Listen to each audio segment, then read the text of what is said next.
난린의 그 소셜 캐피터 이론이랑 인포메이션 폴리틱스에 관련한 구성주의적 관점에 대해서 설명드리도록 하겠습니다.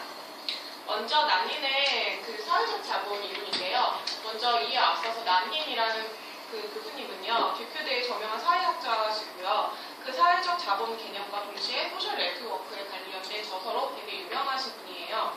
그래서 이 분의 그 소셜 캐피털을 이해하기 위해서는 먼저 사회적 자본이라는 게 무엇인지에 대해서 성의할 필요가 있을 것 같은데요. 소셜 캐피탈이라는 것은 우리나라 사전에 의하면 사회 구성원들이 힘을 합쳐 공동 목표를 효율적으로 추구할 수 있게 하는 자본이라고 하고 있고요. 또 위키피디아 같은 경우에는 개인들과 그룹들 간의 협력으로부터 기대되는 집단적이고 경제적 이익을 의미하는 사회학적 개념이라고 합니다. 네, 이 소셜 캐피탈 개념이 사실 난린에 그 집중해서 저희가 살펴보고 있지만 1890년대에 그 저명한 정치학자이자 역사가인 토크빌러부터 이어져 오는 개념이라고 할 수 있어요. 그래서 그 100년이 훨씬 넘은 개념이고요. 콜맨, 푸트맨, 그리고 이제 난린에 이르기까지 계속적으로 발전되어 온 그러한 개념입니다. 맨 처음에 이제 사회학적인 개념에서부터 출발해서 정치, 정보, 건강 이슈, 그리고 교육, 그리고 지리학 등 다양한 학문 분야에 걸쳐서 이 사회적 자본이라는 개념을 차용하고 있고요. 그렇다면 이 난린의 그 사회적 자본이라는 것은 어떻게 다른지에 대해서 살펴보겠습니다.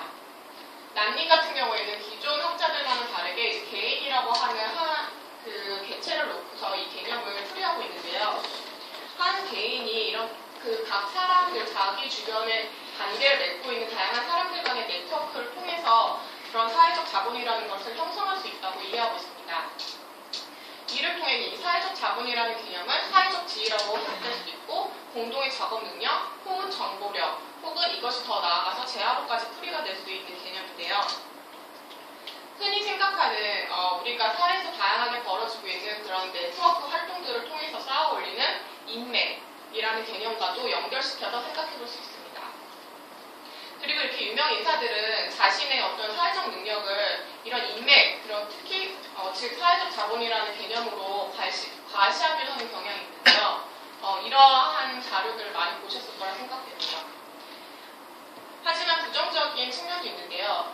우리가 흔히 사회의 다양한 측면에서 보이는 그런 부정적인 이슈들, 예를 들면 부정부패라던가 친인척 봐주기, 최근에는 삼성 이재용 부회장 같은 경우에 그런 자신을 갖다 이제 로비를 통해서 부정 입학한 사례도 있는데요. 이것은 사회적 자본이 부정적으로 발현된 측면이고 난린 또한 이러한 측면을 잘 인식하고 있었습니다. 정보화 사회에서의 사회적 자본을 풀이하는 주요 사례로는 우리가 다 알고 있는 SNS, 페이스북과 같은 서비스들을 들 수가 있는데요. 이 페이스북 중에서도 그룹 네트워크를 통해서 자신 주변의 사람들과 다양한 정보 교류 활동을 하고 이것을 자신의 정보력 내지는 자신의 능력으로 발현하는 것이 오늘날의 모습이라고 할 수 있습니다. 또 흥미로운 사례로는 이제 최근에 미국 그 방위 보등 여부 계획부에서 벌인 그런 이벤트에서도 볼 수 있는데요. 미국 전역에 펼쳐져 있는 빨간 표정 10개를 가장 먼저 찾는 팀에게 우승금을 주는 그러한 챌린지가 있었어요. 여기서 우승한 MIT 레드벌룬 팀 같은 경우에는 이제 소셜 네트워크 서비스를 이용해서 전국에 있는 그 풍선 모드를 무려 9시간 만에 찾아내는 기록을 토하게 됐습니다. 다음으로는 그 인포메이션 프랙티스에 대한 소셜 구성주의적인 관점에서 이론을 한번 살펴보도록 하겠는데요. 여기서도 마찬가지로 사회적 구성주의가 무엇인지에 대한 이해가 있어야 될 것 같아요. 사회적 구성주의는 이런 정보학뿐만이 아니라 이제 다양한 학문 분야에 걸쳐 예를 들면 정치학이라든가 사회학에서 사용되는 개념인데요. 사회적 현상이나 의식이 사회적 문맥에 있어서 어떻게 발전되어 오는지를 설명하는 사회학적 이론으로 1차적으로 이해할 수 있을 것 같습니다. 또한 현실에 대한 인지적이고 정서적인 이미지를 구성하는 데 있어서 사회적 사회 적용과 협력 학습을 중요하게 생각한다고 할 수 있죠. 여기에 대표적인 학자로는 이제 디보츠키 같은 학자가 있는데 그는 이제 인지 발달에 가장 중요한 역할을 하는 것을 사회적 상호작용이라고 보고 있어요. 그래서 이걸 쉽게 이해하려고 한다면 이제 기존의 어떤 사회 현상을 이해하는 학문들이 좀 거시적이고 좀 큰 관점에서 그러한 현상들을 분석하려고 했다면 이제 구성주의자 학자들은 이런 조금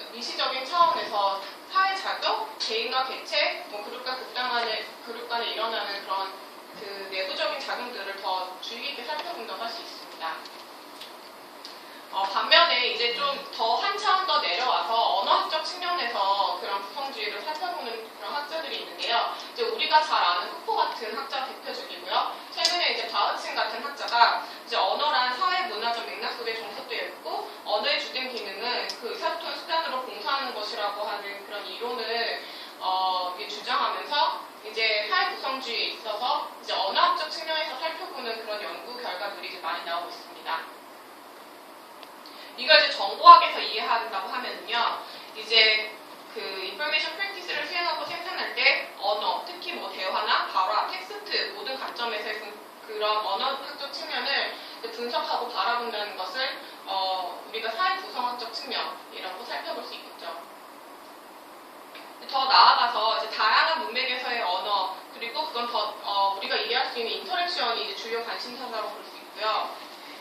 언어론적 해전에 따른 이제 논리 분석, 언어 분석을 이 인포메이션 프랙티스에 관한 그 사회 구성주의적 관점이라고 이해할 수 있습니다. 그리고 가장 깊은 내면의 감정과 생각에 대한 설명은 이제 역사학적으로 그런 형성된 발화 단어라는 생각이 기본이 되고 있고요.